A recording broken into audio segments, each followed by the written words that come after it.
con todas y todos. Muy contento de dictar esta tercera clase de nuestro curso Filosofía de la Responsabilidad Social. Estamos acá desde hace 3 días reflexionando sobre esta curiosa responsabilidad que no es personal, que no es individual, que no es moral personal, que no es propiamente jurídica, aunque tiene que ver obviamente con la ley y la obligatoriedad. Y hoy día vamos a ver este tema por el lado ético, ¿no? Por el lado ético. Perdónenme que me piden algo, no puedo hacer 2 cosas a la vez.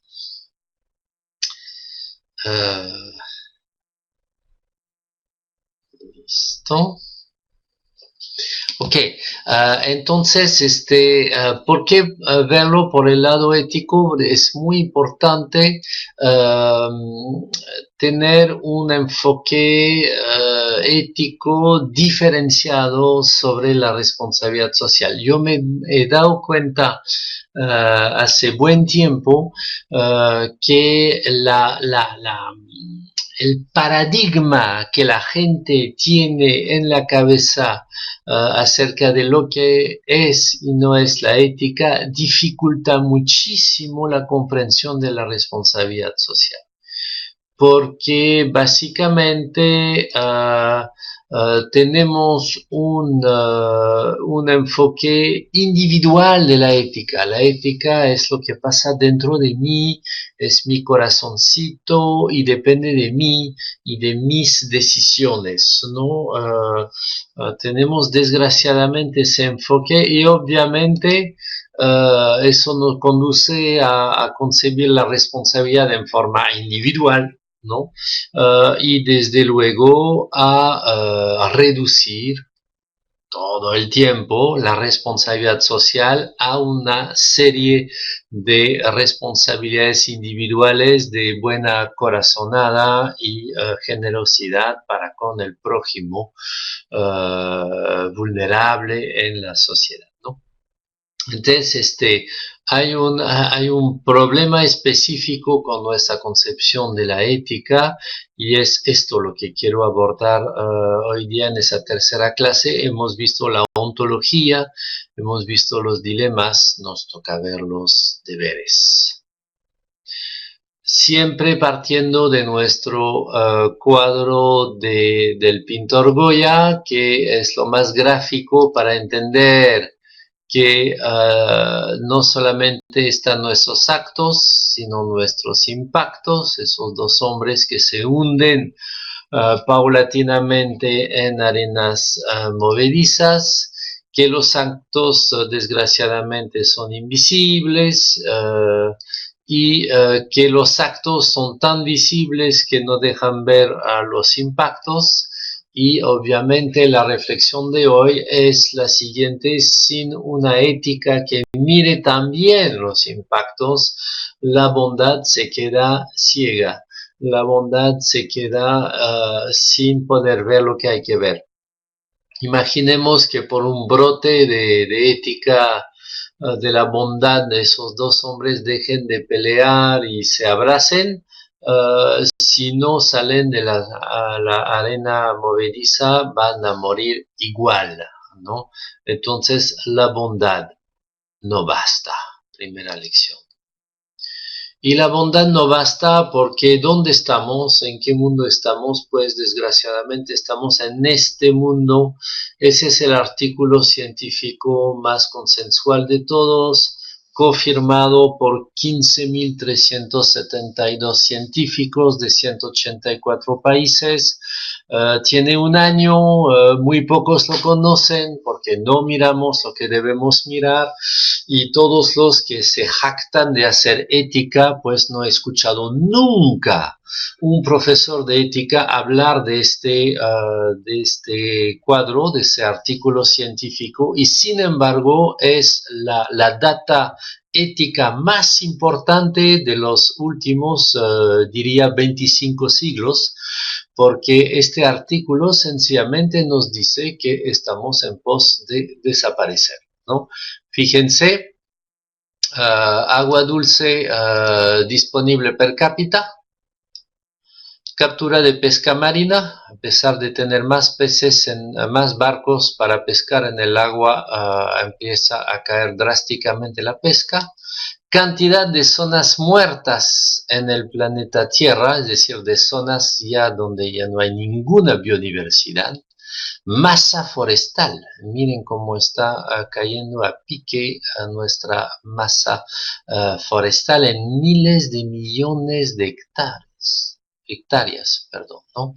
Abundancia de especies vertebradas, estamos en la sexta extinción de la vida en el planeta, pero la diferencia es que somos la causa de esa extinción. Emisiones de CO2, ¿no? Y cambio de temperatura. Es el más importante de todos, estamos realmente muy mal. Cantidad de humanos, ¿no? Entonces en este cuadro hay una sola buena noticia, es ¿no? La cantidad de destructores de ozono está bajando drásticamente desde más o menos el final de los años 80.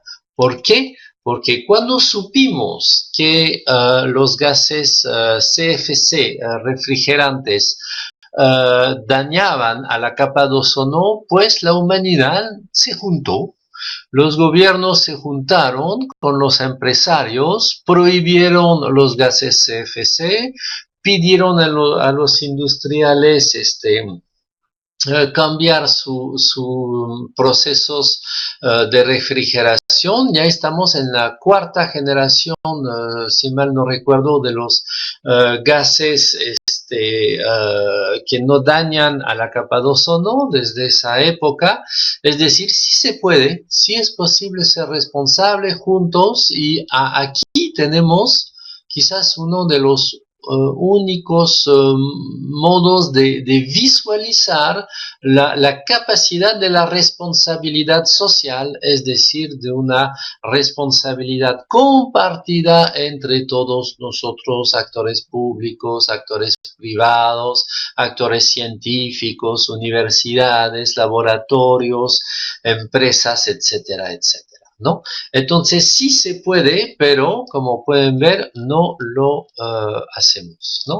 Entonces los profesores de ética se encargan de lo que no tiene ninguna importancia: la honestidad, la integridad, el ser bueno con el otro, ayuda a tu prójimo como a ti mismo, pero ayudar a su prójimo como a sí mismo en este planeta, que sencillamente dentro de muy pocas décadas ya no va a ser habitable por seres humanos, pues no sirve para nada. Desde luego necesitamos urgentemente un cambio de mirada sobre lo que es y no es la ética. No me hagan decir lo que no quise decir. Yo no digo que la bondad no es fundamental, pero la bondad que no mira los impactos se vuelve ciega y se vuelve inútil, ¿no? Y es un escándalo que la bondad sea inútil. Entonces necesitamos atacar filosóficamente de frente a esta ceguera que tenemos hoy en día, éticamente hablando, y que los profesores de ética en los colegios y en las universidades reproducen, ciegos que son, ciegos enseñando a ciegos, y que no enseñan lo que hay que enseñar, ¿no? Tenemos dos cegueras éticas graves. La primera es la individualización de los deberes y las responsabilidades, ¿no? Y eso es profundamente inmoral. Le doy esta cita de Theodor Adorno, que es definitiva, esta cita que nos dice: son los individuos alienados que cargan con la injusticia social, aunque no puedan hacer nada contra ella, y se les humilla sin cesar con exigencias ante las cuales tienen que capitular. ¿Por qué Theodor Adorno dice eso? Porque él vio muy bien en su dialéctica negativa que efectivamente la ética en forma tramposa la achacamos a los individuos. Si hay un problema en la sociedad, es la culpa de los individuos, ¿no? Y eso obviamente les humilla sin cesar, porque pobres individuos estamos todos metidos en un planeta que va hacia la desaparición de nuestra especie y en una sociedad profundamente injusta y desigual, ¿no? Con falta de equidad, y se nos dice que es nuestra culpa, ¿no? Los sistemas de dominación, ellos se quedan tranquilos, ¿no? Los grandes procesos industriales, políticos, sociales, científicos siguen iguales, y sería la culpa de nosotros los individuos, ¿no? Eso es una ceguera, la verdad, que es insoportable. Y la otra ceguera insoportable es sencillamente que vemos lo que está delante de nuestra nariz, pero jamás vemos los efectos lejanos, es decir, los impactos. Miren cómo Nietzsche lo podemos juntar con el cuadro de Goya. Esa cita es genial, yo la utilizo todo el tiempo. En moral también hay una suerte de óptica. Cuán poco responsable se siente el hombre de las consecuencias indirectas y lejanas de sus actos, ¿no? Y al contrario, con qué crueldad excesiva recae sobre nosotros el efecto que hemos causado directamente, el efecto que vemos, ¿no? Sentimos el peso de una falta solo porque está bajo nuestra mirada. ¿Qué diferencia hace la distancia para la medición de su gravedad? Otra vez, el gran problema de la responsabilidad social es que cuando compro mi pantalón estoy feliz porque compré un pantalón y no veo todos los atropellos a los derechos humanos, trabajo infantil, pesticidas en campos de algodón que mi pantalón está financiando, ¿no? Pero a eso sí, si toco una persona en la calle y si la empujo, es un gran escándalo y todos me van a venir encima que yo soy un ser malo, perverso, y me van a hacer un juicio, ¿no? Entonces, la distancia borra la gravedad, ¿no? Y la cercanía la acrecenta. Somos miopes y necesitamos obviamente cambiar de lentes éticos, ¿no? Necesitamos una ética de la sostenibilidad y esa lógica de la sostenibilidad es muy diferente a la lógica de la pequeña ética individualista centrada en el corazón que me han enseñado en el colegio. La lógica de la sostenibilidad habla de equilibrios sistémicos, de diversidad dinámica, de umbrales críticos, de equidad transgeneracional, que es ese proverbio amerindio, no indio, sino amerindio que está abajo, ¿no? La tierra no es una herencia de nuestros padres, sino un préstamo de nuestros hijos, ¿no? Entonces, eso es típicamente ética de sostenibilidad. Hans Jonas, que hemos visto, debe haber un futuro, ese es el deber primordial de la ética de la sostenibilidad, que finalmente es una ética de baños públicos, ¿no? Por eso le pongo esa foto, favor de dejar este lugar como a usted le gustaría encontrarlo. Yo diría que eso es un excelente imperativo categórico de la ética de la sostenibilidad. Favor de dejar la tierra como a usted le gustaría encontrarla. ¿no? Entonces, la justicia nos exige velar por la dignidad y los derechos de cada uno de los humanos, muy bien.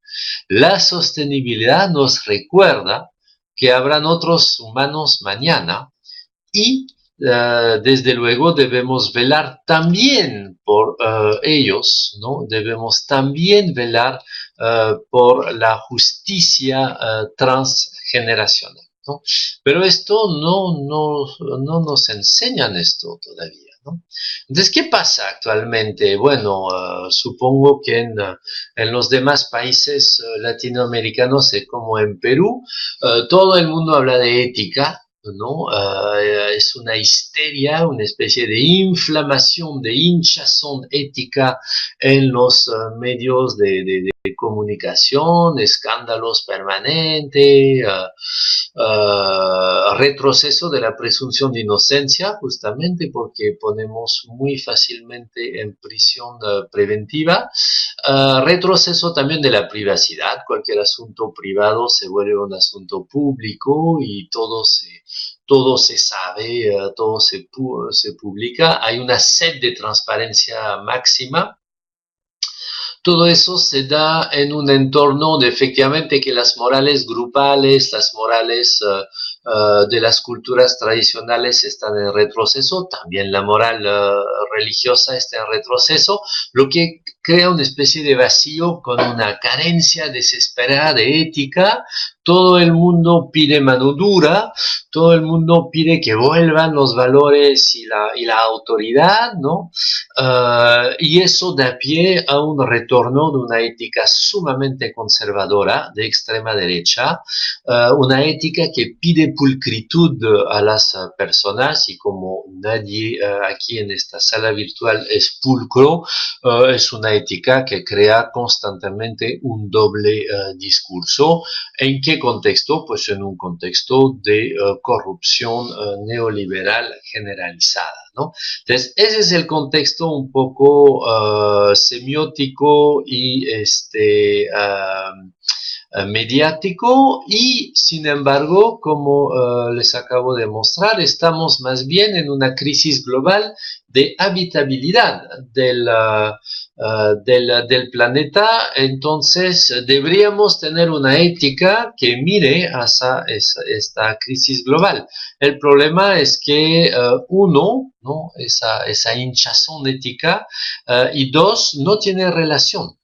La ética que se le exige histéricamente al individuo no es una ética de corresponsabilidad planetaria, sino de pulcritud individual. Le pedimos santidad a cada uno de los individuos. Pórtate bien. Ese es el mensaje de la ética. Y es un mensaje absolutamente ridículo frente a los problemas que enfrentamos de justicia y de injusticia y de insostenibilidad, ¿no? Entonces estamos absolutamente fuera de foco, ¿no? Por eso debemos cambiar de lentes y les pongo esos lentes fashion para decirles que ante todo es un problema de visualización, el problema ético de hoy, ¿no? Para eso vamos a jugar a un juego de ese mismo Dale Jamieson, ¿no? Ese profesor que ya les había hablado en la primera clase, que él presenta un pequeño escenario para entender que no vemos lo que deberíamos ver en ética, ¿no? El juego es Jack roba deliberadamente la bicicleta de Jill, ¿no? Entonces, obviamente, en el primer caso, mi intuición moral se aplica sin problema, Jack es culpable. En el segundo caso, Jack y Jill viven en continentes diferentes, ¿no? Y la desaparición de la bicicleta de Jill es consecuencia terminal de una serie causal desencadenada por el pedido de Jack en una tienda de bicicletas de segunda. Entonces ahí cuando se le pregunta a los alumnos si Jack es culpable, ya empieza la mitad de la clase a decir que sí, la otra que no, todo el mundo duda. Y peor aún en el tercer escenario, donde Jack vivía varios siglos antes que Jill y ha consumido junto con muchos otros materias primas esenciales para fabricar bicicletas, impidiendo así que Jill adquiera una, ¿no? Entonces, en ese tercer caso, efectivamente es muy difícil porque la distancia es enorme decir que Jack es culpable, pero fíjense que en los tres casos Jack tiene una ventaja injusta sobre Jill. En los tres casos hay una fechoría, en los tres casos Jill se ve impedido de montar bicicleta.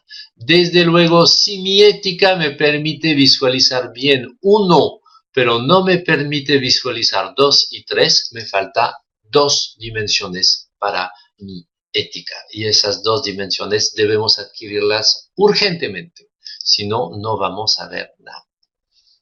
Entonces, esto nos obliga, desgraciadamente, a volver sobre la teoría ética. ¿Qué cosa es la ética frente a la moral? Pues la ética es la teoría del deber.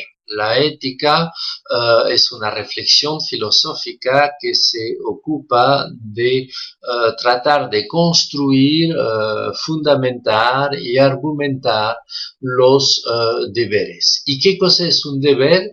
Es lo que en una determinada circunstancia todo el mundo debería hacer. Es decir, es algo que yo me debo exigir a mí mismo, pero también que puedo exigir a todos los demás, ¿no? Si un niño entra en una sala donde hay un montón de gente y va a cuatro patas, un bebito, ¿no? A poner la mano en un enchufe de corriente eléctrica, pues todos los adultos que están ahí al alcance deben hacer algo para que el niño no se electrocute y no arriesgue a morirse. Es un deber, ¿no? El deber aparece siempre como algo que todos deben hacer, ¿no? Entonces, la pregunta de la teoría ética es muy simple. ¿Existe o no deberes? ¿Existe acciones y actitudes que yo pueda exigir a todos los demás al mismo tiempo que a mí mismo? ¿Exige algo como un deber universal? Si la respuesta es no, la ética no existe, solamente existen las morales particulares y esta clase no tiene ningún tipo de sentido porque no tiene sentido defender su moral particular. Entonces, felizmente a esta pregunta de la ética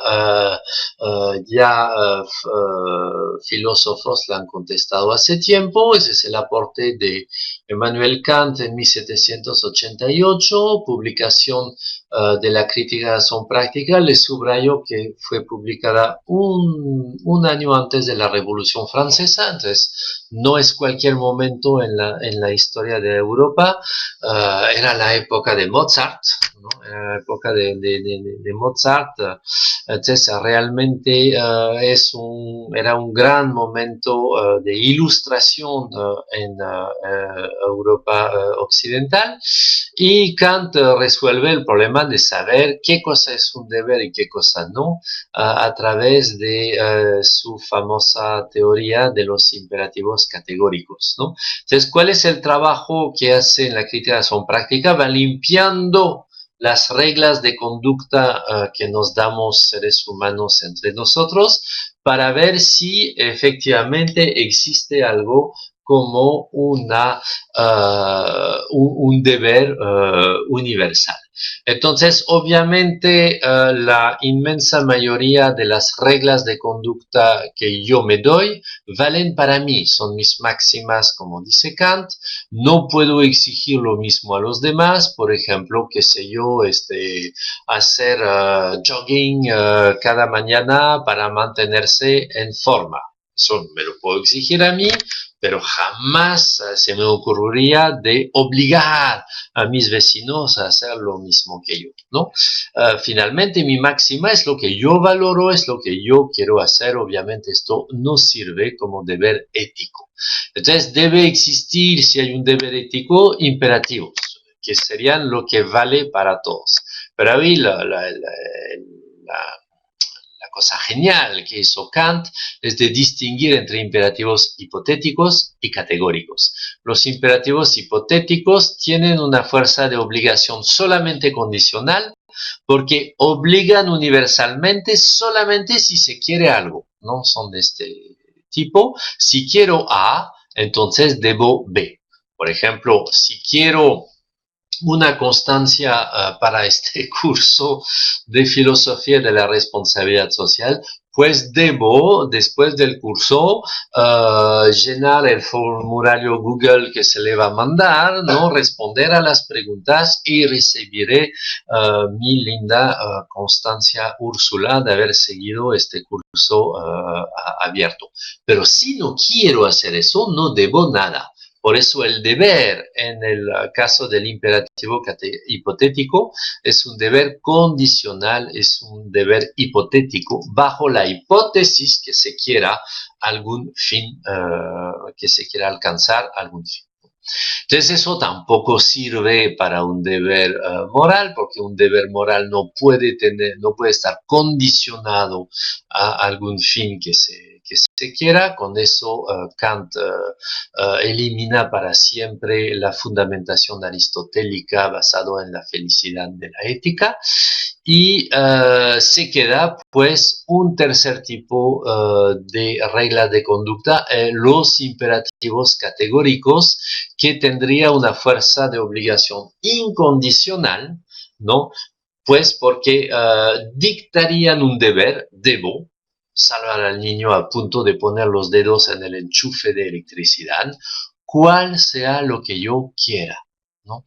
Entonces, fíjense cómo el trabajo de Kant de limpieza conceptual del deber ético encuentra el deber, que vale para todos, cuando se suprime el querer, que depende de cada uno, ¿no? Entonces, en la máxima hago lo que yo quiero, en el imperativo hipotético hago lo que yo debo porque quiero algo, y en el imperativo categórico hago lo que yo debo, cual sea lo que yo quiera, no entra en consideración mi pequeño querer. Entonces, si analizamos esas tres reglas de conducta, encontramos que las dos primeras dependen de alguna substancia. Hay una regla de conducta substancial. Estoy llevado por algún querer que me empuja a darme mi regla de conducta o a obedecer a algún imperativo hipotético. ¿Y dónde busco yo esta cosa que yo valoro? Pues en mi vida, en mi educación, en mi cultura, en mi época, en mis aspiraciones, en las expectativas que los demás tienen sobre mí. Obviamente un imperativo hipotético enorme en mi moral grupal es: si quiero que los demás me juzguen bien, entonces debo pues acudir y obedecer a la moral de mi grupo. Eso no es un imperativo categórico. Al contrario, las personas más éticas muchísimas veces hacen cosas en contra de las expectativas de su grupo social y son muchas veces rebeldes, ¿no? Entonces, si las morales grupales se fundan y producen máximas e imperativos hipotéticos, se basan en valores excluyentes entre sí, porque si soy francés no soy húngaro, si soy católico no soy musulmán, si soy asiático no soy africano. Entonces hay una cierta inconmensurabilidad de las culturas y una inconmensurabilidad de las diferentes morales. Solamente con el imperativo categórico alcanzaría una universidad para por fin crear ese gran sujeto planetario que necesito crear tanto para suprimir los gases dañinos para la capa de ozono como para suprimir todos los problemas de injusticia y de insostenibilidad que tenemos, ¿no? Y aquí el trabajo de Kant es muy importante porque insiste muchísimo en decirnos que estos imperativos categóricos son formales, no tienen un contenido sustancial, es decir, a priori no te puedo decir de antemano el decálogo de los deberes que hay que hacer. Esto lo voy a saber cada vez que en una determinada situación hay un universal que brota, como el universal salva al niño a punto de meter los dedos en el enchufe, ¿no? Esos principios formales son potencialmente supraculturales justamente porque son formales. No tienen nada que ver con un punto de vista cultural, alguna religión, alguna valoración de una buena vida o lo que fuera, y son esos principios formales que finalmente se desglosan en declaraciones universales desde hace 2 siglos, cartas magnas y reglas procedimentales de discusión y argumentación. No tengo tiempo de trabajar esto, pero le puedo decir que este trabajo ha sido poderosamente fundamentado por Karl Otto Appel, el filósofo que hemos visto en la primera clase, y Jürgen Habermas, ¿no? Curiosamente, no es el relativismo culturalista substancialista que es tolerante con las culturas. Es al contrario el universalismo formal, ojo, formal, no imperial, formal, ¿no? Porque como es vacío de contenidos culturales, ¿no? Pues respeta y tolera la diversidad cultural, ¿no?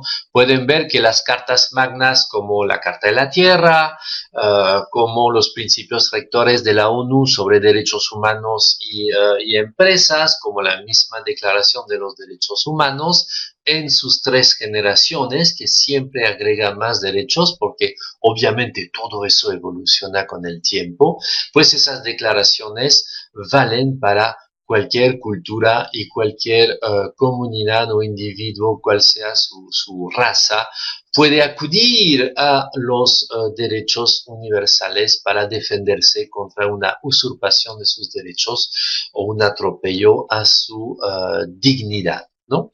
Entonces, ese es el camino de la modernidad, que no está terminado, pero este camino define un progreso moral y un progreso jurídico desde la particularidad de mi pequeña moral y de mi pequeño derecho positivo, de mi pequeña nación, de mi pequeño Estado, ¿no?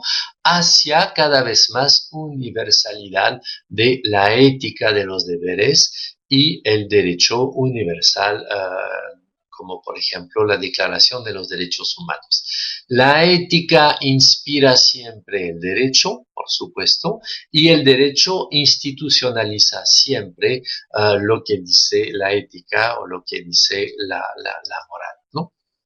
Entonces, he aquí nuestro tema ético de nuestra modernidad avanzada. Modernidad que no está acabada, necesitamos todavía muchísimo trabajo para lograr esto, ¿no? Y este trabajo tiene que ver con la brecha que existe, por supuesto, entre mi moral social, que es siempre una moral determinada, que habla un determinado idioma, que ha sido regada por valoraciones culturales particulares, que es un ámbito particular demasiado confuso para ser totalmente aclarado por la razón ética universal.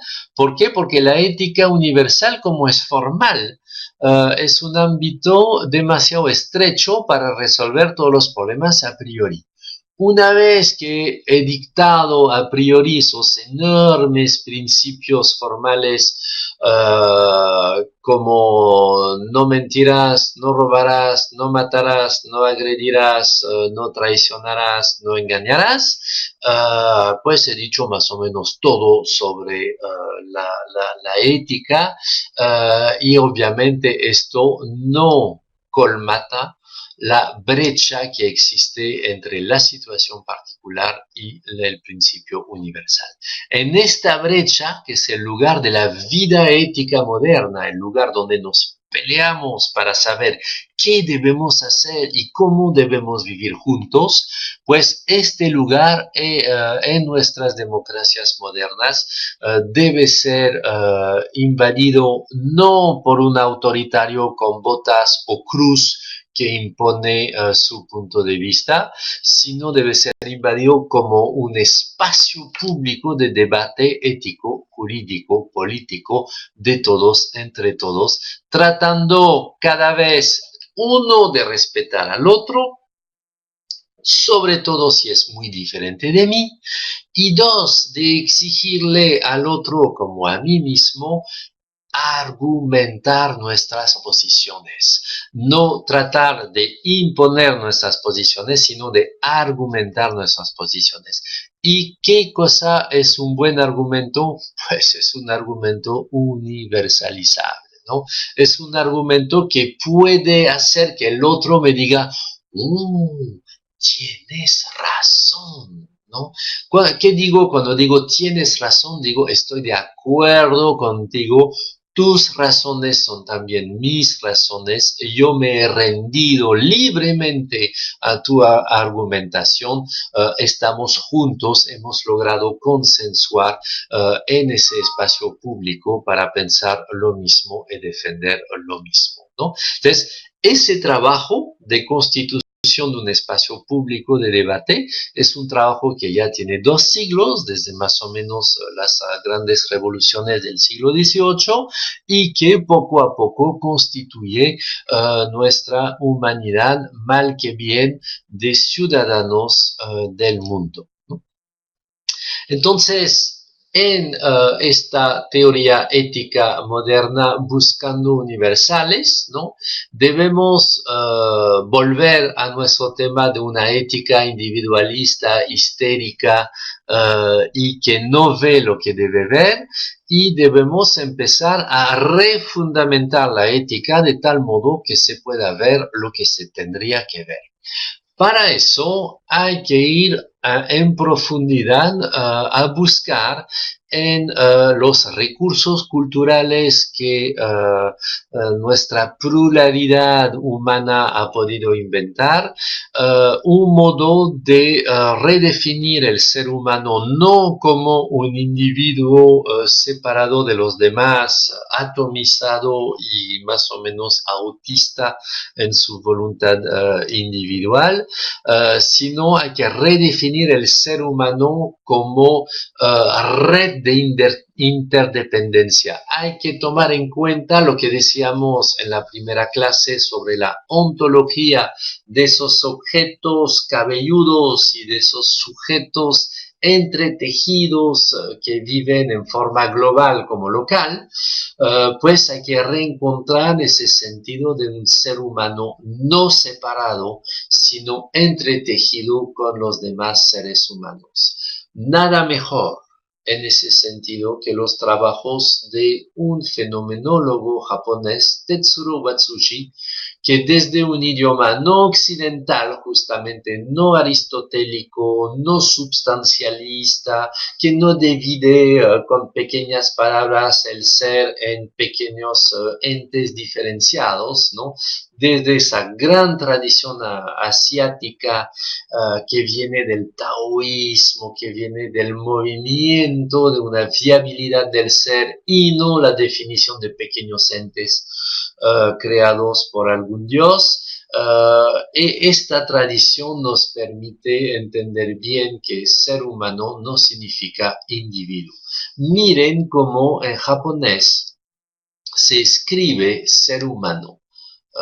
se pronuncia ningen, bueno, no sé si pronuncio bien, pero literalmente esto se describe como lo interhumano, ¿no? Entonces, en japonés no se dice ser humano, lo que dejaría pensar que estamos hablando de un ente, de una sustancia separada individual, sino se dice interhumano. ¿Por qué? Porque hay dos ideogramas, ¿no? Que componen la palabra ningen, el ideograma ito, que justamente él sí significa individuo, significa hombre, es decir, esa es nuestra palabra occidental de ser humano, y esta palabra que nos falta, que es la palabra aida, que significa entre, intervalo, espacio, periodo, ¿no? Entonces, ser humano es individuo entre, individuo intervalo, espacio entre los individuos, ¿no? Lo que conduce Tetsuro Watsushi pensando con su idioma materno, y siempre es bueno esa diversidad y escuchar al otro desde su otra edad para entender un poco mejor lo que mi pobre idioma con su ceguera no me permite entender. Tetsuro Watsushi nos dice, pues el ser humano es una, fíjense, existencia comunitaria subjetiva en cuanto a red activa, pero es además un individuo en el seno de dicha red. Entonces es un concepto absolutamente dialéctico, absolutamente contradictorio. Desde luego es un concepto a la altura de nuestra humanidad, que es dialéctica y que es contradictoria. Habla de existencia comunitaria subjetiva. Genial, es exactamente el sujeto que necesitamos para la responsabilidad social.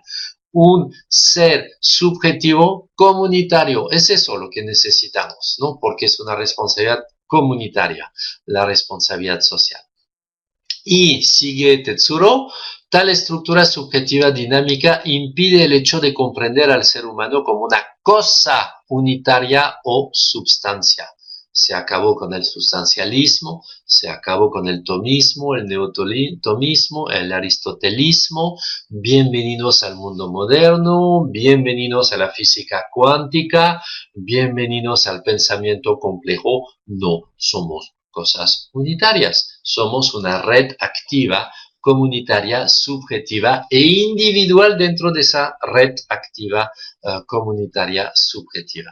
Entonces el ser humano, dice Watsushi, no es humano sin la red activa que lo mueve constantemente.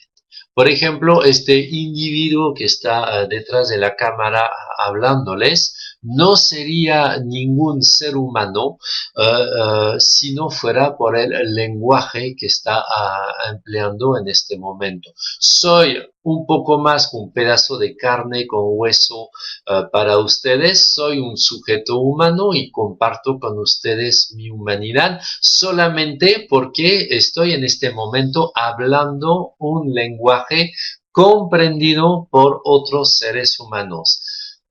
¿Y François Vallès acaso ha inventado el lenguaje?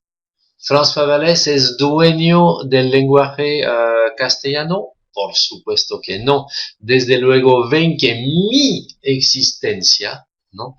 No es solamente un hito individuo de carne y hueso, es también una existencia comunitaria que tiene la edad del lenguaje, es decir, una comunidad subjetiva de siglos y de siglos y de millones y de millones de personas que hablan lo que yo hablo, y por eso yo lo puedo hablar también, ser entendido, entenderme a mí mismo, entenderlos a ustedes y compartir con ustedes nuestra común humanidad y no mi humanidad, porque no me pertenece, ¿no?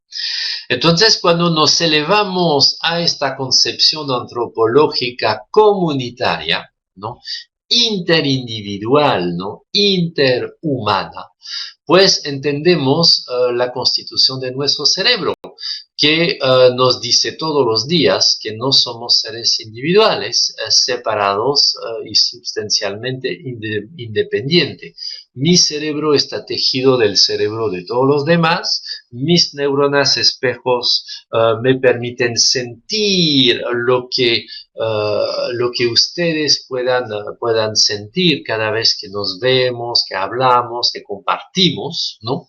Y desde luego, este ser que no es ni separado adentro ni separado afuera, pues su ética no puede ser una ética individual, no puede ser una ética dentro de mí, porque dentro de mí, ¿qué encuentro sino la comunidad entera?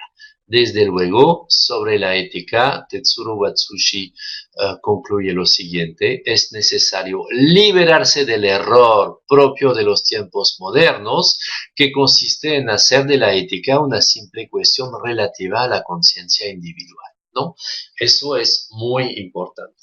La modernidad tiene razón cuando define la ética como los deberes universales y no como los deberes gregarios de mi pequeña tribu, de mi pequeña cueva, ¿no?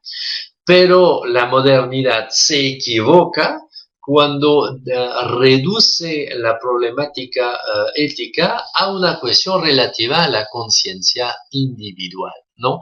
Esos deberes universales, justamente porque son universales, nunca son individuales, sino son deberes entre nosotros, al igual que las palabras están entre nosotros.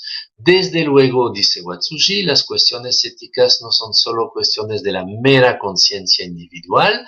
Al contrario, el campo de los problemas éticos, campo, una palabra muy importante, se encuentra en la relación que liga una persona a las demás personas y no en la conciencia del individuo aislado. La ética no es un problema de mi pequeña decisión en mi foro interno, ¿no? La ética es siempre una relación que nos religa unos a los otros, ¿no? Religación, dice Edgar Morin, pues pueden ver que Tetsuro Watsushi, desde su lejano Japón, piensa exactamente lo mismo. Los dos tienen razón. Entonces necesitamos una ética transformada, una ética que no sea una ética meramente de pequeñas decisiones individuales en relación a mis valores individuales, ¿no? Necesitamos una ética, como la llamó, en 3 dimensiones, ¿no? En los años 90 había primero concebido esa ética en como las 3 generaciones de ética, pero era peligroso porque dejaba pensar que una generación reemplazaba a la otra. Entonces prefiero hablar hoy en día de 3D, ¿no? De una ética en 3D. Primero porque es un problema de visualización, entonces es como los lentes 3D en el cine. Y 2, obviamente, si falta una dimensión, ya no es 3D, ya no se ve nada, ¿no? Desde luego, las 3 dimensiones son necesarias juntas para crear ese espacio de la ética que necesitamos crear. Son obviamente las 3 dimensiones de la ética personal, donde busco ser virtuoso, una persona que se esfuerza a la bondad; la dimensión de la justicia, donde nosotros en sociedad buscamos públicamente instituir una justicia entre nosotros; y la ética global, planetaria de la sostenibilidad, donde todos nosotros, junto con todas las condiciones de la vida humana en la Tierra, aire, sol, agua, plantas, animales, bacterias, todo lo que necesitamos absolutamente para vivir, necesitamos de las bacterias para vivir, no se olviden, pues todo eso juntos nos permiten buscar esa anhelada sostenibilidad que en este momento ya no tenemos en el planeta Tierra. Y, mala noticia del día, esas 3 dimensiones deben ser buscadas, operadas, obedecidas a la vez. Entonces, es de esa triple fuente que brota sin cesar los deberes universales en nuestra modernidad avanzada tecnocientífica en la hora global. Si queremos analizar un poquito más, no tenemos mucho tiempo para eso, pero les pongo ese recuadro, es el momento de tomarle una foto, bueno, aunque van a tener este PowerPoint con ustedes, pero eso es para llevarse a su casa y meditarlo, ¿no? Esas tres dimensiones que obviamente retoman las tres dimensiones de la ética de Edgar Morin, ¿no? Que él habla de autoética, socioética y antropoética, y estoy absolutamente siguiendo al gran maestro. Los principios rectores son pues virtud, justicia, sostenibilidad. El valor predominante es la bondad a nivel personal, la mutualidad a nivel de justicia, porque vamos mutuamente que ponernos de acuerdo sobre nuestros derechos y deberes, ¿no? Y la armonía a nivel de la sostenibilidad, porque necesitamos un actuar armonioso, soportando a nivel de la totalidad, la pluralidad de seres en el planeta Tierra y armonizando los fines de cada ser para que podamos compartir el mundo en forma sostenible, ¿no? Entonces, autoética, yo mismo pensando en mi actitud ante los demás, ¿no? Esa es la única dimensión que reconoce nuestra ética actual, que obvia sistemáticamente en los procesos de aprendizaje. La socioética, que somos nosotros reunidos pensando en todos nosotros, en la comunidad de derechos, ¿no? Y la antropoética, nosotros reunidos pensando en todo el planeta para las generaciones futuras. La lógica normativa que define la primera dimensión es la singularidad, es desde mi singularidad que tomo decisiones, ¿no? Y nadie lo puede hacer por mí, ¿no?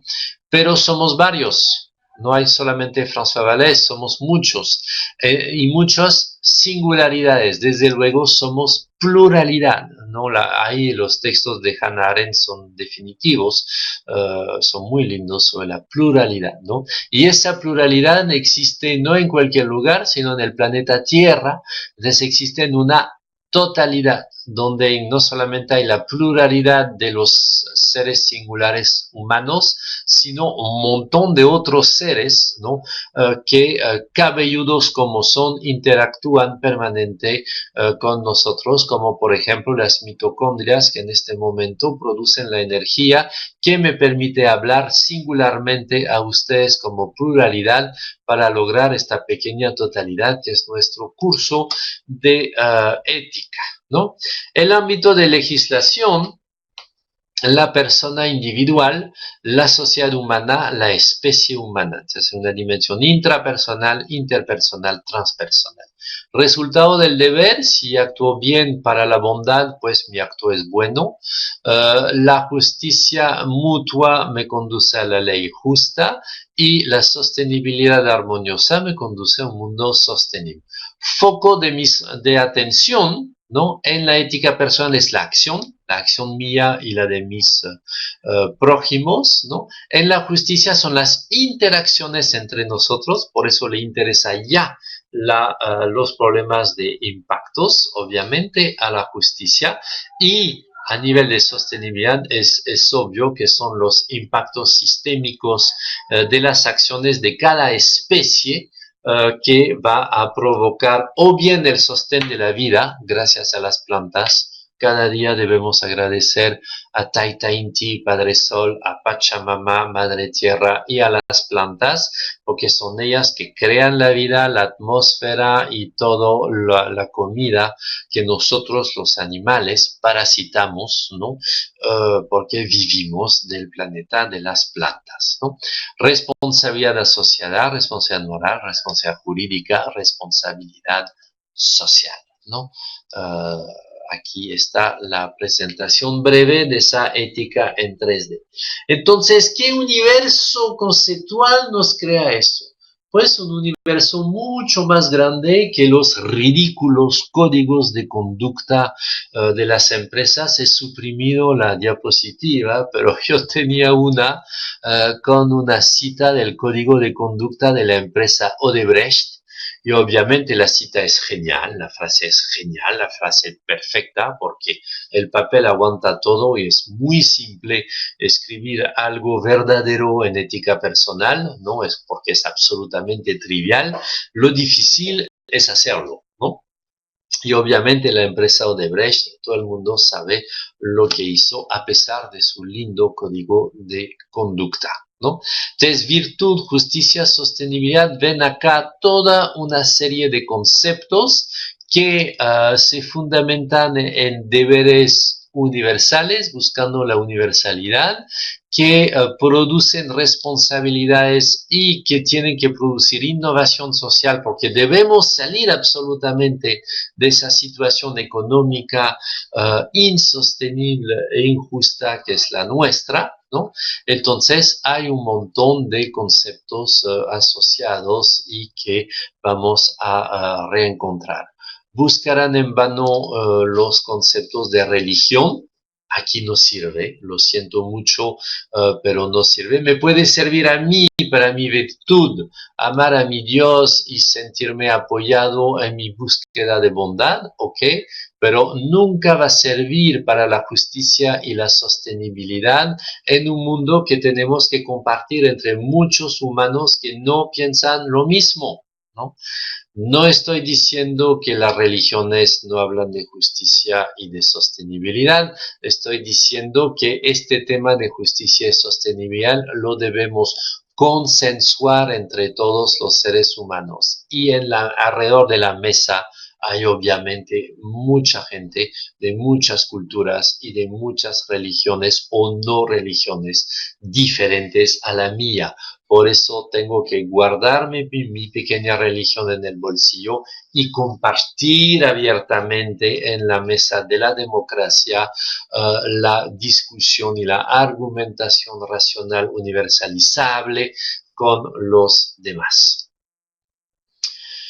¿Cómo debemos organizarnos para eso? Pues en forma diferente. Les digo, la innovación social es un deber en este momento porque nuestra organización actual, piramidal, ¿no? De pirámides, de pirámides, de pirámides, de pirámides. Acá hay un dibujo cómico que me gusta mucho. Esa misma organización mental e institucional de siempre dará los mismos resultados de siempre, ¿no? Porque, como dijo muy bien Einstein, no se puede resolver un problema con el mismo tipo de pensamiento que lo ha creado. Entonces, si el curso de ética, por ejemplo, es un curso piramidal, donde los pobres alumnos abajo escuchan lo que dice el gran profe arriba, obviamente estamos re mal y no vamos a decir nada interesante.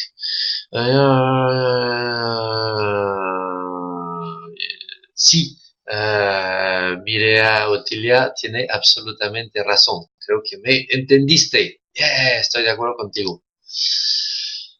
¿En qué situación estamos en Latinoamérica? Pues en una situación bastante difícil a nivel cultural. Miren dónde estamos. Estamos acá. Estamos acá. Estamos esa es la encuesta mundial de valores que supongo deben conocer, ¿no? Que define los valores y los estudia a nivel mundial cada año, distinguiendo los valores de supervivencia, ¿no? Entonces, el grupo, la supervivencia del grupo valores económicos versus los valores de libre expresión del individuo, ¿no? Y valores más bien tradicionales, heredados, comunitarios, versus valores racionalistas, ¿no? Desprendidos de cualquier religión y expresados en principios universales formales, ¿no? Entonces ven que el mundo más o menos lo podemos leer según su pertenencia ética, ¿no? Es chistoso de ver cómo esos mapas se redefinen, ¿no? Y Latinoamérica está en un cuadrante bien complicado porque ya ha pasado a valores individuales, pero más que todo individualistas, pero sin sentido de racionalidad, ¿no? Lo que hace que estamos lejos de esos estados de Europa del Norte, que son los estados que conjugan menor corrupción, mejor sistema ecológico, mejor educación, etcétera, etcétera. Y no es casual si su ética es una ética de la expresión de sí mismo, pero siguiendo principios universales, ¿no? Fíjense que estamos en el mismo cuadrante que los países anglosajones, que son también muy atrasados frente a otros países del norte de Europa, incluso del centro de Europa. Los países católicos están más avanzados que los países anglosajones a nivel de definición ética.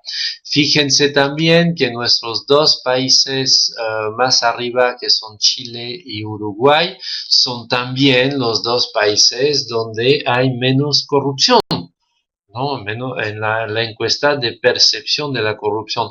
Es decir, nos queda muchísimo por hacer para pasar de este cuadrante a este cuadrante. Primero, dejar de mirar demasiado al vecino del norte de Estados Unidos y Canadá, que no nos aportan gran cosa a nivel ético, ya que están absolutamente empapados con la ética individualista neoliberal que no sirve para nada, ¿no? Entonces, fíjense que en esa situación hay impactos que no vemos y que son escandalosos. Por ejemplo, el dinero del crimen. Acá tienen un lindo trabajo de la ONG Global Financial Integrity del 2016 que analiza dónde va el dinero del crimen, a qué rubro de negocios, ¿no? Es un gran negocio, entre 1.600 y 2.200 billones de dólares anuales, ni sé cuántos ceros son todo eso, ¿no? Y fíjense que todos nuestros países latinoamericanos están muy ligados con esos rubros de la economía informal, ilegal y criminal, ¿no? Falsificación de productos piratas, ¿no? No sé en su país, pero en el Perú es un deporte nacional fabricar productos piratas y venderlos. Ya no se nos viene la campaña de Navidad, ahí vamos a tener un montón, ¿no es cierto? Segundo rubro, pero segundo nomás, ¿no? Tráfico de drogas, ¿no? Y desgraciadamente muchos de nuestros países latinoamericanos es también un deporte nacional, el tráfico de drogas y la producción, la comercialización, la exportación de drogas. Tercer rubro, tráfico de madera. Y en nuestra Latinoamérica tenemos al bosque más grande del mundo, que es obviamente la selva amazónica. Entonces, este tema nos es muy, pero muy útil y casi como el tráfico de madera, fíjense el cuarto rubro, el más vergonzoso de todos, el tráfico de seres humanos. Porque si ustedes creen que la esclavitud ya fue y que fue suprimida en el siglo XIX, pues vayan a calcular, como lo pedimos a los que integran el diplomado de RCU que gestiona en este momento la michoacana Fabiola García, que está con nosotros, la saludo. Vayan a calcular su huella de esclavitud personal y van a ver que muchos esclavos trabajan para ustedes a través de sus inocentes compras, pues hay esclavos que trabajan. Y obviamente los esclavos vienen del tráfico de seres humanos y las inmigraciones económicas, climáticas y políticas, como la dramática emigración venezolana que tenemos en este momento, facilitan muchísimo la captación de estos pobres individuos que tienen que huir de su país por redes mafiosas que los esclavizan. ¿No? Saluda a Fabiola, que nos saluda a todos, ¿no? Esa es la situación, no me digan que voy a ir al combate contra eso con mi pequeña moral personal de la integridad y que la puntualidad y que el amor a mi prójimo y patatí y patata. No, hay que ser muchísimo más serio y hay que innovar políticamente, socialmente, económicamente para luchar contra estos fenómenos que son masivos y que son escandalosos y dramáticos y que todos financiamos, ¿no? A nivel de corrupción, bueno, ese es un tema bien conocido. Pongo acá los resultados de Perú, ¿no? Pero pueden ver que nuestra Latinoamérica está bien mal. México está todavía peor que Perú.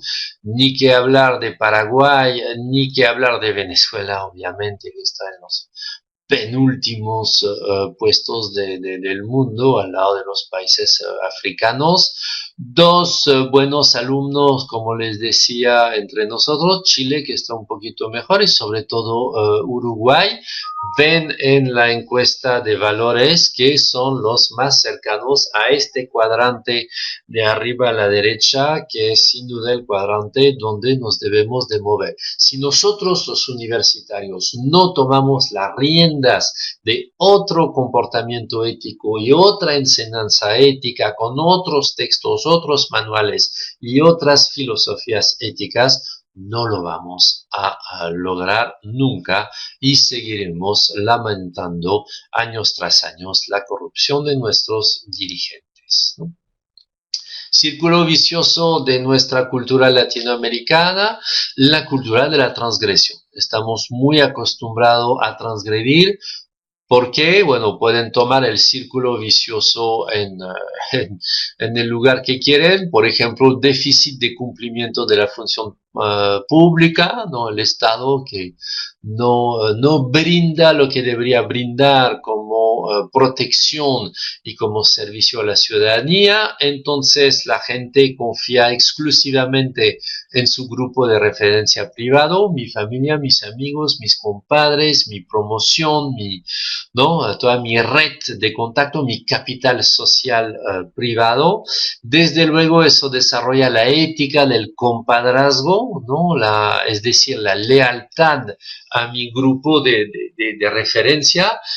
Para los peruanos recientemente hemos tenido los audios de los jueces corruptos y si se acuerdan, esos audios todo el tiempo volvía la palabra hermanito, hermanito, ¿no? Hermanito, compadrito, hermanito, ¿no? Esa es la ética del compadrazgo, que obviamente es una ética muy lejos de los deberes universalistas, de los imperativos categóricos. Todo eso nos conduce ¿qué? A un déficit de apego a la ley, ¿no? Porque obviamente los amigos de mis amigos son mis amigos, los enemigos de mis amigos son mis enemigos, a los enemigos la ley, a los amigos todo. Desde luego no hay apego a la ley porque, como decimos en el Perú, echa la ley, echa la trampa. Lo que hace que el Estado tiene poca autoridad, ¿no? La ley no está instituida entre nosotros, la transgredimos fácilmente, lo que nos conduce a cerrar el círculo. ¿A qué nos conduce todo eso? A 4 patologías, ¿no? La ineficiencia de la vida pública, la corrupción a nivel del sector privado empresarial y a nivel del sector público, la desconfianza pública generalizada, todo el mundo desconfía de todos, entonces para hacer una transacción económica necesito 50 abogados que me van a proteger del engaño que yo estoy esperando que la otra parte me va a hacer, y las normas perversas, que son normas públicas hechas de tal modo que son inaplicables y que conducen necesariamente a la coima, a la corrupción, a la mordida, depende de cómo se llama en cada país, tenemos mucha creatividad para designar la corrupción, pero esas normas perversas son el cáncer de nuestras legislaciones, ¿no? Por ejemplo, no falta en Lima un alcalde que se le ocurre poner una norma municipal que si uno cuadra mal su carro o deja que su perro haga sus necesidades en el parque, darle una multa de varios miles de soles, es decir, 3 o 4 salarios mínimos. Obviamente nadie nunca va a pagar 3 salarios mínimos por el excremento de su perro. Desde luego, si un policía se acerca para aplicarme la norma, lo aplica en forma perversa y termina por un arreglo entre él y yo, ¿no? La norma perversa conduce a la ineficiencia y entonces a la corrupción, desde luego a la desconfianza pública. Y esto, ojo, esto es absolutamente independiente de lo económico. Es decir, la bonanza económica de una nación no mejora ese problema cultural, ¿no? El Perú, otra vez, somos un típico ejemplo. El Perú ha crecido económicamente mucho en las últimas décadas, sobre todo la década del 2000, ¿no? Y sin embargo, este tema de la cultura de la transgresión todavía es muy complicado abordarlo. Ojo, un cambio cultural es muchísimo más complicado que un cambio tecnológico o un cambio de político incluso, ¿no? Conclusión, en la era del peligro de desaparición de la humanidad necesitamos una ética responsable. Y esa ética responsable tiene que ser una ética que haga 4 cosas, en mi humilde opinión, y es un last but not least, ¿no? Primero, terminar el proceso inacabado de modernización de la cultura ética. No hemos terminado, obviamente, de modernizarnos en el sentido de regirnos por principios universales formales, respetando, ¿no?, las identidades culturales de cada uno de nosotros, ¿no? Principios fundacionales formales y no sustanciales, tolerancia a la diferencia, rechazo al autoritarismo moral, distinción entre lo moral y lo legal. Es muy importante, no todo lo legal tiene que ser moral, ni todo lo moral tiene que ser legal, ¿no? Eso no tenemos tiempo de verlo, pero se puede analizar. Democracia, pragmatismo, ¿no? Respeto a la diversidad, discutibilidad de todas las normas, ¿no?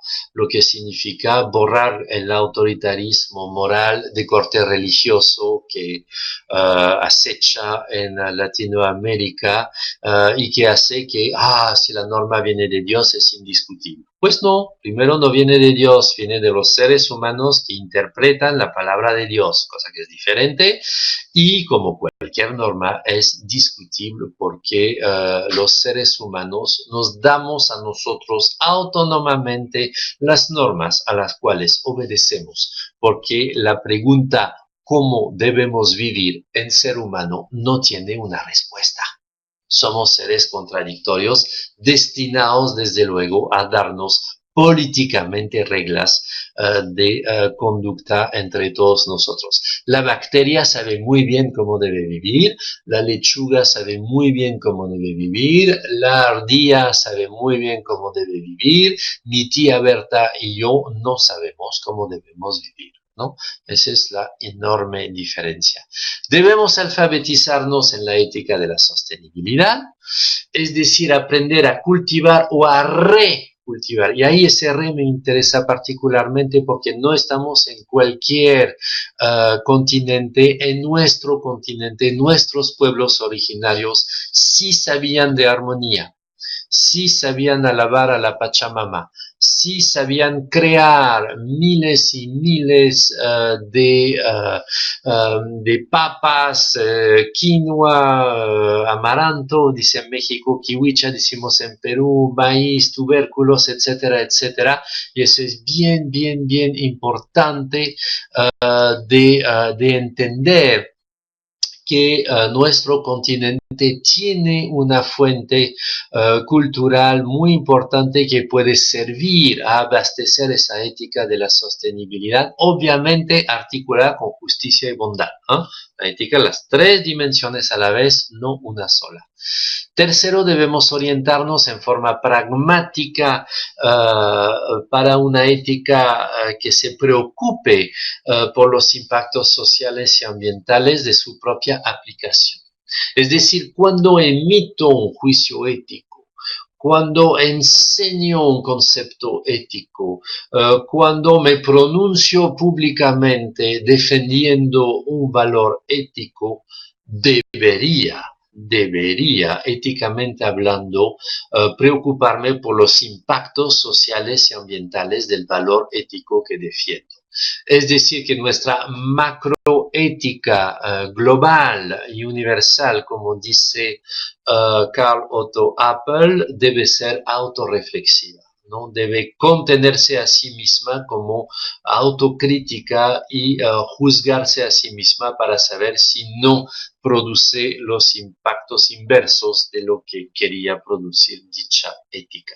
Y finalmente superar el escollo de ese paradigma individualista atomizador de la ética en una sola dimensión, la mera dimensión de la virtud personal, que vela por completo los problemas de justicia y los problemas de sostenibilidad, y eso hace que el discurso ético se vuelve trivial, evidente, obvio. No hay que hacer el mal, hay que hacer el bien y ser bueno y no sea malo. Obviamente ningún ladrón quiere ser robado, entonces todos los ladrones conocen muy bien la ética de la virtud, sino que no la practican, es otra cosa, ¿no? Entonces esa ética en una sola dimensión no nos va a servir ni para enfrentar la economía del crimen, ni para enfrentar los problemas de sostenibilidad que tenemos en el planeta Tierra. Por eso, y voy terminando con eso, y estamos bien 4:20, les propongo 5 principios de gestión responsable de la ética, de gestión de la responsable. Primero, la primera gestión de la ética es obviamente la fundamentación. Lo que queremos y lo que pretendemos obligar al otro a hacer, lo debemos universalizar, y para eso hay que fundamentarlo. Pretendo que la ética en 3D, virtud, justicia, sostenibilidad, es la ética que va realmente permitir esa fundamentación. Segundo, para administrar bien la ética en nuestras organizaciones, universidades, empresas, estados, familias, etcétera, debemos trabajar al principio de la transparencia. Obviamente el principio de la transparencia es muy importante, ojo, no debe ser absoluto, ¿no? Porque si no se vuelve un imperialismo de la transparencia, pero la transparencia es muy importante para que la corrupción vaya retrocediendo. Obviamente, como ningún ladrón quiere ser robado, cualquier ladrón sabe que tiene que actuar en secreto. Desde luego, más transparencia hay, menos ladrones hay, porque les dificulta la tarea a ellos, ¿no? Tercero, el principio de la discusión. Cuando se presentan problemas, pues hay que sentarse y discutirlos. No hay ningún decálogo en ningún cielo ni tierra que nos diga de antemano lo que hay que hacer. Ahorita se nos vienen nuevos problemas por los cuales no estamos éticamente preparados y no están en las tradiciones ni religiosas ni filosóficas opinar sobre eso. Son los problemas de clonación humana. ¿no? En China acaban de nacer dos gemelas, ¿no? Mujercitas creo que son, que un científico, un médico ha transformado sus genes, ¿no? Entonces es el primer nacimiento de un bebé transgénico, puesto que el papá, creo yo, tenía una enfermedad, creo que tenía el SIDA, y han transformado genéticamente para que no estén afectados por esta enfermedad. Vamos a transformar nuestros genes y manipular nuestra naturaleza humana. Vamos a seguir existiendo como seres votados como Dasein, como dice Heidegger, al mundo por el gran azar de la ruleta del ADN. Todo eso son preguntas y pues no hay ninguna otra solución que sentarnos, discutir y tratar de resolver, ¿no? El cuarto principio es el principio de la vigilancia, y esa vigilancia es a través de la coherencia que se hace, coherencia entre lo que pretendemos ser y hacer y lo que en realidad hacemos. Y ahí es muy simple. Si quieren ver un poco si ese principio se aplica en su universidad, miren su linda misión y visión y sus valores, si hay. En general hay también, ¿no? Entonces, qué linda misión, qué linda visión. Formamos líderes responsables para el desarrollo de la sociedad, bla, bla, bla, bla, bla, bla. Ok, muy bien, perfecto, universalizable, gran principio. Y vayan a ver si hay coherencia entre esta misión y lo que se hace en realidad en la vida cotidiana, en las rutinas, en su universidad. Obviamente, van a encontrar contradicciones, lo que les va a pedir volver al principio de transparencia, a la discusión y a la fundamentación de cambios en su universidad para conseguir esta coherencia. Y todo eso hay que hacerlo en forma pragmática, porque hay que avanzar. La histeria de la pulcritud, como la llamo yo, no nos permite avanzar, porque si nos piden ser perfectos, jamás vamos a poder ni dar un paso adelante hacia un progreso ético. Somos imperfectos, sí. Tenemos problemas y dudas éticas, sí. ¿Todo es solucionable mediante la ética? No. Entonces, la pulcritud no es de este mundo, no es para nosotros, es para los angelitos y los dioses. Nosotros somos seres humanos, debemos tener una cierta tolerancia al error y transformar ese error en aprendizaje. Lo que no debemos tolerar es la tolerancia a la transgresión. Eso no nos permite avanzar en Latinoamérica y nos dificulta el camino sin cesar. Ya son 4:25, he hablado muchísimo, les dejo la palabra para que podamos intercambiar. Muchas gracias.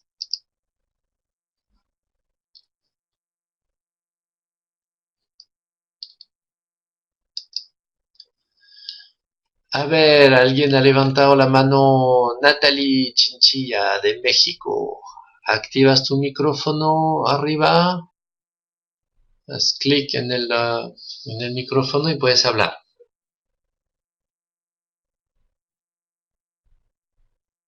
Si no tienes micrófono, sí, haz tu pregunta aquí.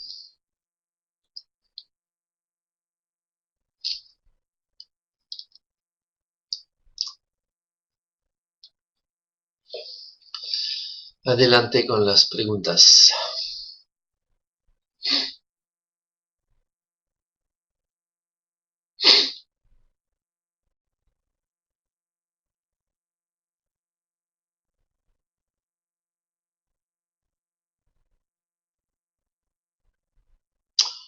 ¿Qué enfoque de investigación?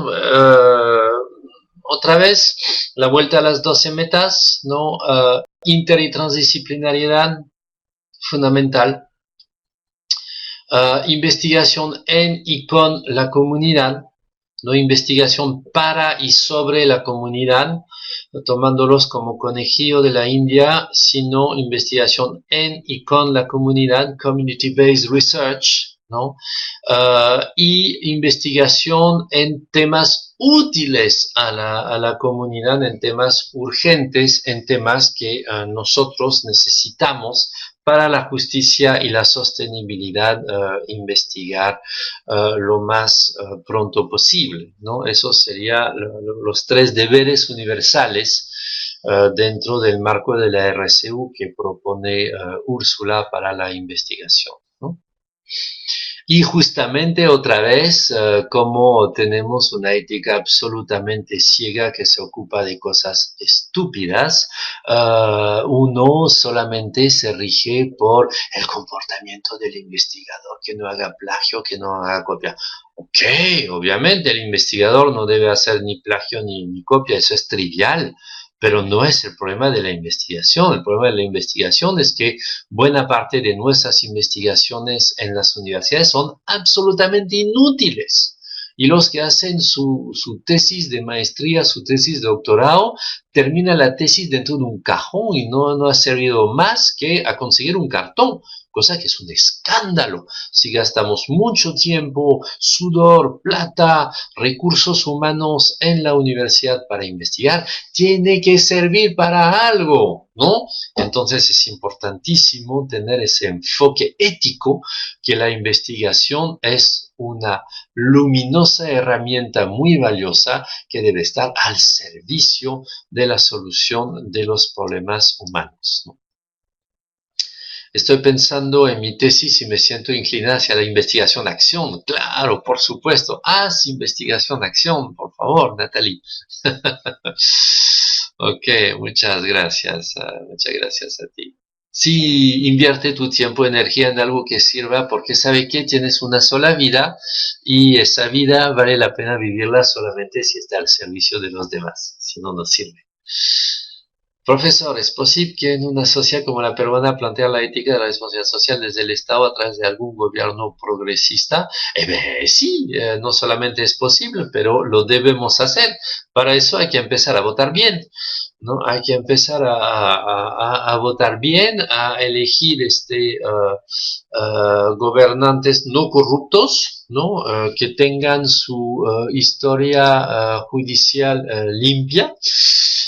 Y hacer lo que estamos haciendo. Yo estoy muy optimista con el Perú, esta cosa que está haciendo muchos jueces en este momento de poner en jaque mate los poderosos acerca de sus actos de corrupción. Me parece una limpieza ética justa y necesaria y estamos en buen camino. No debe haber más impunidad en el Perú, ¿no? Eso es la primera ética de la justicia que debemos de practicar, ¿no? Muy bien. ¿Qué más?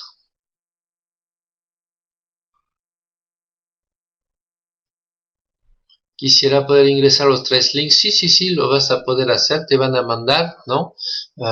Keila te va a mandar eso, los tres links de las tres clases, ¿no?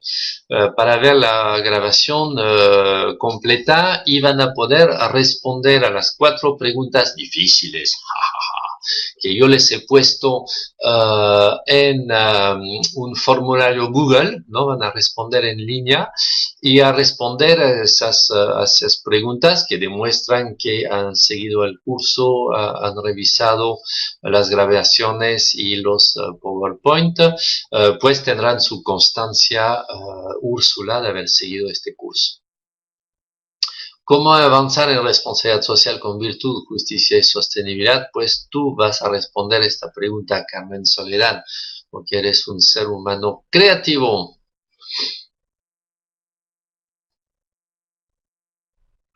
Sí, la grabación de la primera clase la vas a tener, la puedes tener, ¿no?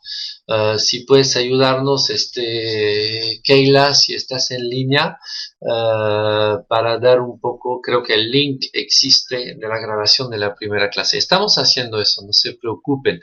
Si tenemos sus datos, no hay ningún problema, lo van a recibir, ¿no? Cuando envían esas preguntas al correo, eso lo sabe Silvia y Keila, no lo sé yo, pero va a ser dentro de muy poco tiempo, quizás hoy mismo, ¿no? A ver, Úrsula 2, si estás por aquí, puedes responder estas preguntas, ¿no?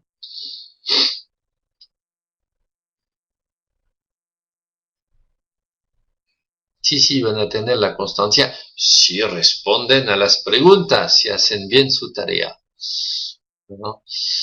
Ah,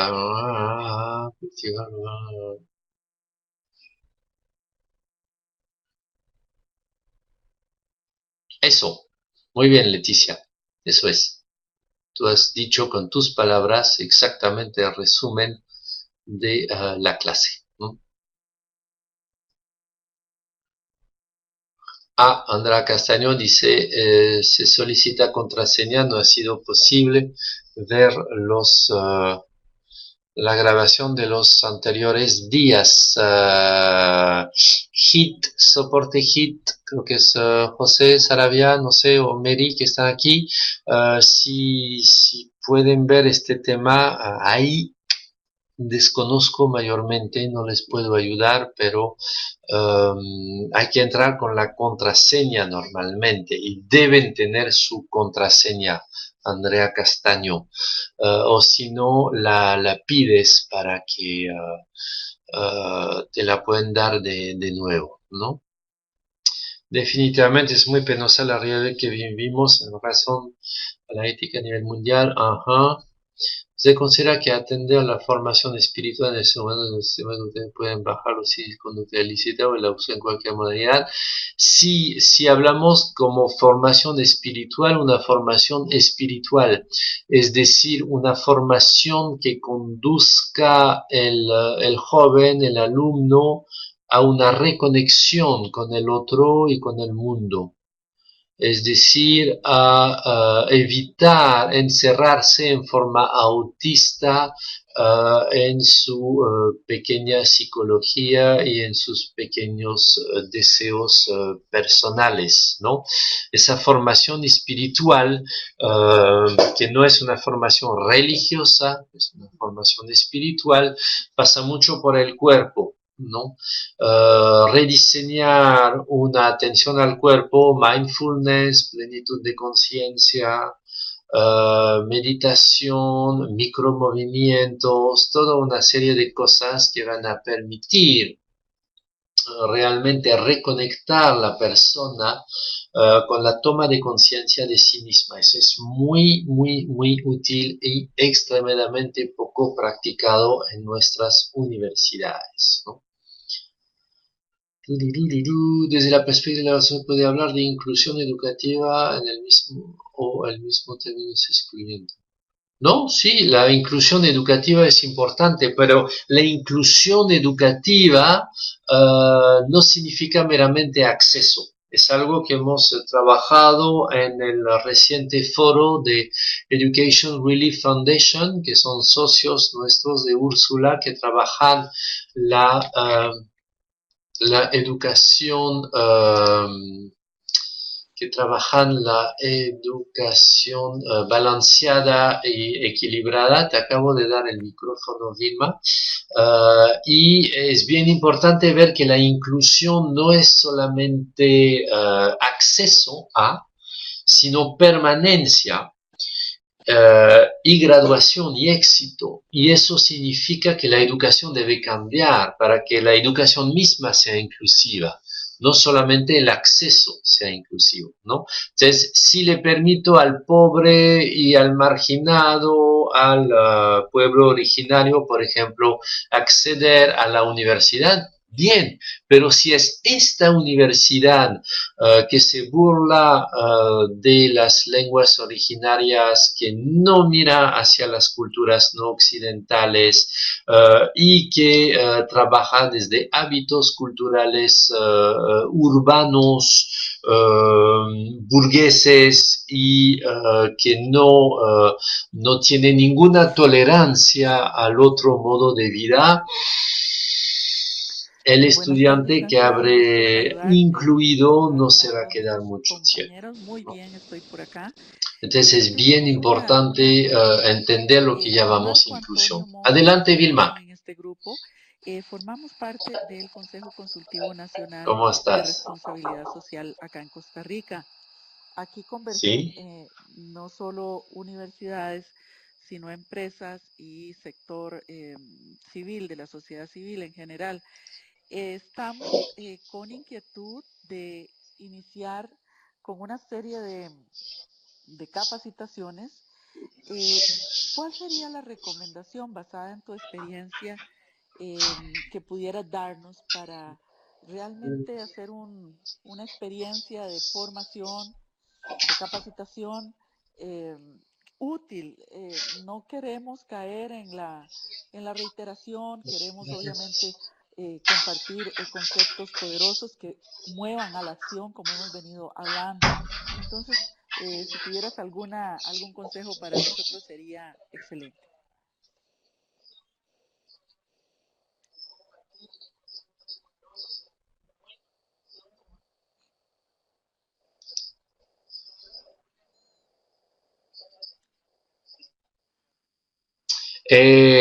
Bueno, tenemos que trabajar juntos, tenemos que trabajar juntos. Lunes vamos a lanzar esa cátedra de ética, responsabilidad e innovación social dentro de Úrsula. Y esa cátedra está destinada a eso, la capacitación, los cursos, el compartir.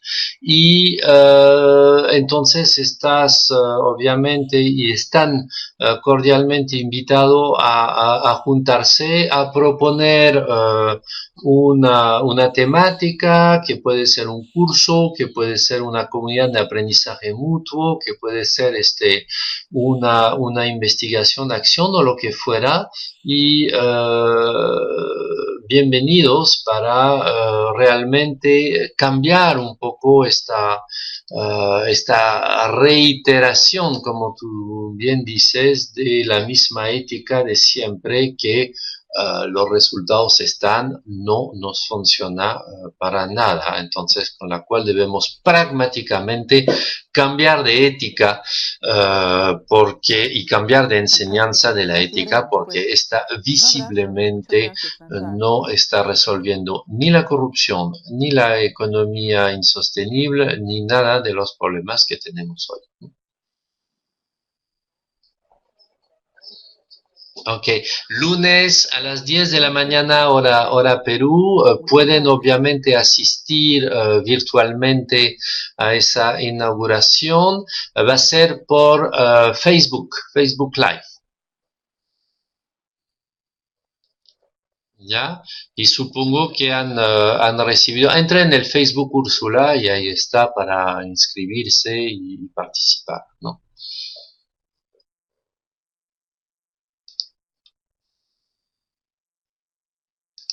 A ver,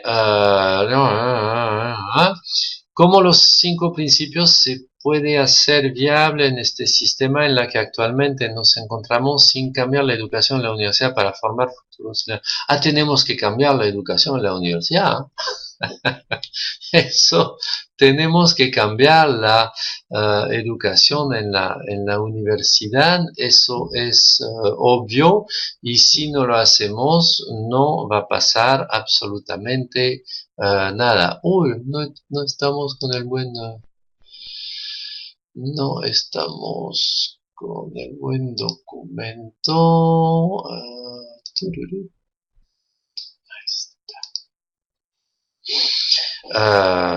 Si no, no lo vamos a lograr, por supuesto. ¿Cómo ponderar socialmente los beneficios sociales y ambientales cuando los beneficios económicos son muy importantes para los habitantes de un destino turístico.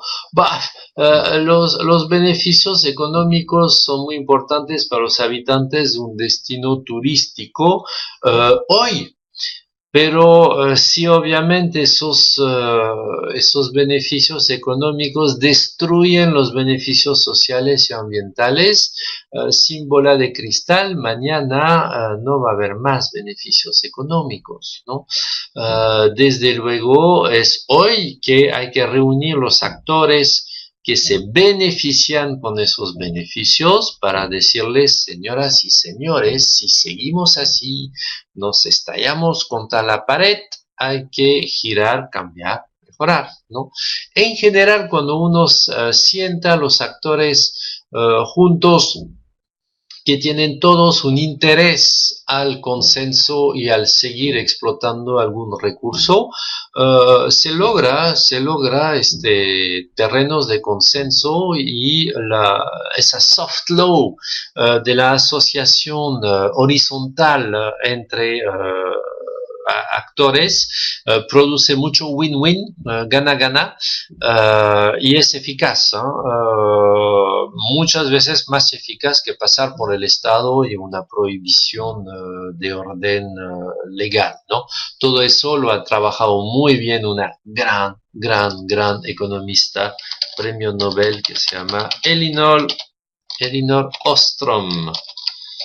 Pongo el nombre Elinor Ostrom, ¿no? Hay que leer a Elinor Ostrom, ¿no? ¿Algo más?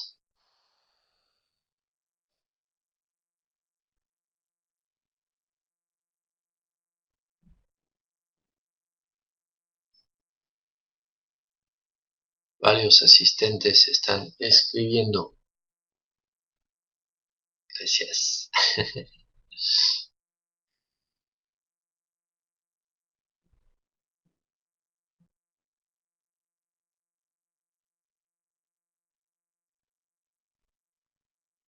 Sí, entonces esos 5 principios, ¿no? Permiten realmente, creo yo, trabajar bien. Acá están. Acá están esos 5 principios: fundamentar, administrar, resolver, vigilar y avanzar, ¿no? Entonces, es bien importante reconsiderar la ética en ese sentido, ¿no? Ok, gracias, Natalie. Bien, yo creo que vamos a terminar aquí, ya son 4:45. Entonces, ya deberían tener rápidamente, si no lo tienen hoy, los links para volver a ver esas 3 clases que han sido grabadas y que se van a colgar en el canal YouTube de Úrsula. Al mismo tiempo le van a llegar a su correo las preguntas para ser contestadas en relación a esas 3 clases y llenando ese formulario online. Recibirán después su constancia de asistencia. Piensan bien que como este curso es grabado, cualquier otra persona que lo quiera tomar, pues visualiza cuando quiera para Navidad o en las vacaciones de verano del hemisferio sur, visualiza este curso, responde a las preguntas y le mandamos igual su constancia, aunque no haya asistido en las sesiones sincrónicas como hoy, ¿no? O sea, no hay ningún problema, puede extender este curso a muchísimas otras personas, ¿no? Así es, Úrsula. No hay tiempo para ser tacaños y egoístas. Si tenemos algo bonito que entregar al mundo, hay que entregarlo ya. Porque si no es ahora, entonces ¿cuándo? ¿No? Y el mundo se nos va. Entonces hay que apurarnos siempre con esperanza, pero hay que apurarnos, ¿no? Muchísimas gracias por su presencia. Anyaya, Sonjoy Ukumantapacha, lo que significa